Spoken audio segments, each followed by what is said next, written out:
APJ Abdul Kalam. তিনি 1931 সালে 15ই October Tamil Nadu Rameshwar গ্রামে জন্ম নিয়েছিলেন। ছোট্ট থেকে ওনাকে কঠোর পরিশ্রম করতে হয়েছিল। প্রয়োজনের তাগিদে ওনাকে রোজ সকালে পেপার বিক্রি করতে হয়েছিল। তিনি পরবর্তীকালের ভারতের রাষ্ট্রপতি ও বৈজ্ঞানিক পদে যুক্ত হয়ে থাকেন। ওনার অবদান আমাদের কাছে অসীম ও অমর। তরুণ প্রজন্মের কাছে তিনি উচ্চ নক্ষত্রের মতো জ্বলজ্বল করবেন।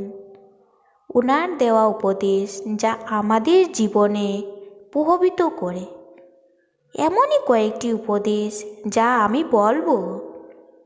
যদি আপনি নতুন দর্শক হয়ে থাকেন তাহলে আমাদের চ্যানেলটি সাবস্ক্রাইব করে আমার মনোবলকে বাড়াতে পারেন, যাতে কি আমি উৎসাহ পাবো আর নতুন এ ধরনের ভিডিও তৈরি করতে পারবো।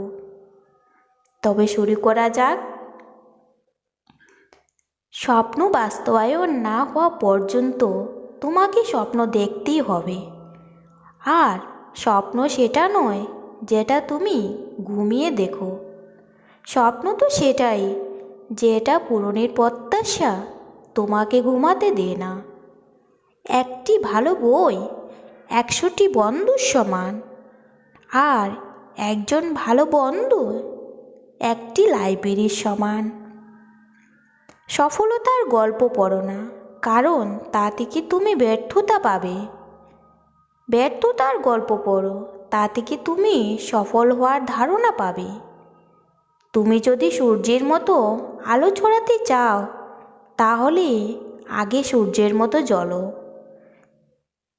যদি তুমি তোমার কাজকে স্যালুট করো, তোমার আর কাউকে স্যালুট করতে হবে না। যদি তুমি তোমার কাজকে স্যালুট না করো তাহলে তোমায় সবাইকে স্যালুট করতে হবে।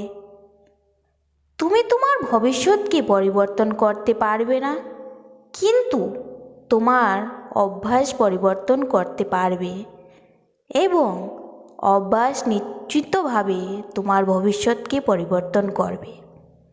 জীবনে এমন সময় পৃথিবীর শ্রেষ্ঠ শিক্ষক জীবন শিখায় সময়কে ভালোভাবে ব্যবহার করতে, সময় শিখায় জীবনের মূল্য দিতে। জটিল কাজে বেশি আনন্দ পাওয়া যায়, তাই সফলতার আনন্দ পাওয়ার জন্য মানুষের কাজে জটিল হওয়া উচিত। যারা মন থেকে কাজ করে না তারা আসলেই কিছু অর্জন করতে পারে না, আর করলেও সেটা হয় অর্ধেক হৃদয়ের সফলতা। তাতে সবসময় একরকম তিক্ততা থেকে যায়। জীবন এক কঠিন খেলা। এই খেলায় জয় তখনই সম্ভব যখন তুমি ব্যক্তি হিসাবে জন্মগতভাবে পাওয়ার অধিকারকে ধারণ করবে। সৌন্দর্য মানুষের হৃদয়ে থাকে, মুখে বা বাহিরে নয়। আমরা শুধু সাফল্যের উপর গড়ি না, আমরা ব্যর্থতার উপরে গড়ি।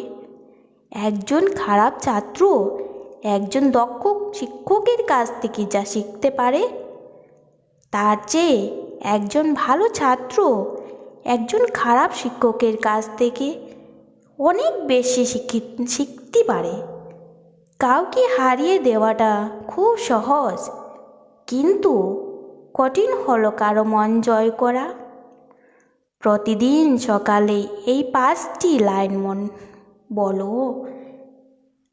আমি সেরা, আমি করতে পারি, সৃষ্টিকর্তা সবসময় আমার সাথে আছেন, আমি জয়ী, আজ দিনটি আমার।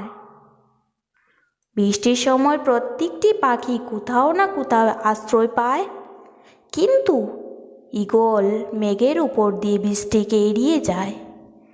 যে অন্যদের জানে সে শিক্ষিত, কিন্তু জ্ঞানী হলো সেই ব্যক্তি যে নিজেকে জানে। জ্ঞান ছাড়া শিক্ষা কোনো কাজেই আসে না। এই ছিল এপিজে আব্দুল কালাম। কয়েকটি উপদেশ। তো বন্ধুগণ, কেমন লাগলো ভিডিওটি দেখে? যদি ভালো লেগে থাকে তাহলে লাইক ও কমেন্ট করতে ভুলবেন না কিন্তু। ধন্যবাদ।